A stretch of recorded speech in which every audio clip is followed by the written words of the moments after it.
செய்தி. வெள்ள நிவாரணத் தொகை 6000 ரூபாயை வங்கிக் கணக்கில் செலுத்த கோரியும் அதிகரிக்க கோரியும் மோகன்தாஸ் செல்வகுமார் தொடர்ந்த வழக்கின் விசாரணையானது நடைபெற்ற போது வெள்ள நிவாரணம் உடனடி தேவை எனவும் அதை தாமதப்படுத்த முடியாது எனவும் தாமதப்படுத்துவது மக்கள் நலனுக்கு உகந்தது அல்ல எனவும் சென்னை உயர்நீதிமன்றம் தெரிவித்திருக்கிறது. இது பற்றிய மேலும் விவரங்களை செய்தியாளர் சுரேஷ் வழங்கிட கேட்கலாம். வணக்கம் சுரேஷ். சென்னை உயர்நீதிமன்றம் பிறப்பித்திருக்கக்கூடிய இந்த உத்தரவில் மேலும் என்னென்ன விஷயங்கள் எல்லாம் தெரிவிக்கப்பட்டிருக்கிறது? வணக்கம். நிக்சம் புயல் காரணமாக ஏற்பட்ட வெள்ளத்தால் பாதிக்கப்பட்ட சென்னை உள்ளிட்ட 4 மாவட்டங்களைச் சேர்ந்த குடும்பங்களுக்கு தலா 6000 ரூபாய் வீதம் நிவாரண உதவியானது வழங்கப்படும் என்று அரசு தரப்பில் அறிவிக்கப்பட்டது.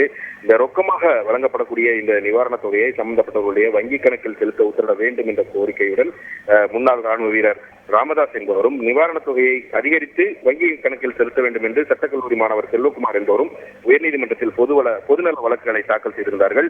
இந்த வழக்குகள் தலைமை நீதிபதி கங்கபூர்வாலா, நீதிபதி பரத சக்கரவர்த்தி அடங்கிய அமர்வில் விசாரணைக்கு வந்தது. அப்போது மனுதாரர்கள் தரப்பில் ரொக்கமாக நிவாரணத்தை வழங்கும் போது அது முறையானவர்களுக்கு சென்றடையாது என்றும் கடந்த 2015ஆம் ஆண்டு ஏற்பட்ட வெள்ளத்தின் போது நிவாரணத் தொகை வங்கி கணக்கில் தான் செலுத்தப்பட்டது என்றும் பாதிக்கப்பட்டது.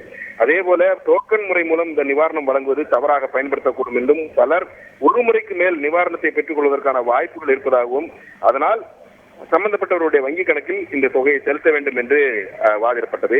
அரசு தரப்பில் ஏற்கனவே 37 லட்சம் குடும்பத்தினர் அடையாளம் காணப்பட்டிருக்கிறார்கள். அவர்களுக்கு டோக்கன் வழங்கப்பட்டு விட்டன.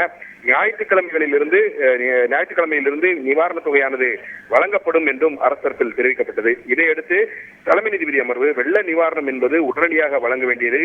ஏழை மக்கள் பாதிக்கப்பட்டிருக்கிறார்கள்.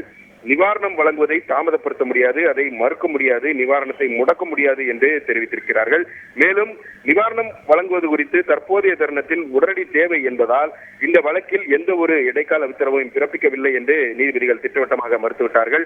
நிவாரணம் வழங்குவதை தாமதப்படுத்துவது என்பது மக்கள் நலனுக்கு உகந்ததல்ல என்றும் உண்மை பயனாளிகளுக்கு இந்த நிவாரணம் சென்றடைவதை உறுதி செய்ய வேண்டும் என்று அரசுக்கு அறிவுறுத்திய நீதிபதிகள் இந்த வழக்கின் விசாரணையை ஜனவரி 5ஆம் தேதிக்கு தள்ளி வைத்திருக்கிறார்கள். அன்றைய தினம் இந்த நிவாரணம் வழங்கியது குறித்த விரிவான அறிக்கையை தாக்கல் செய்ய வேண்டும் என்று அரசுக்கு நீதிபதிகள் உத்தரவிட்டிருக்கிறார்கள்.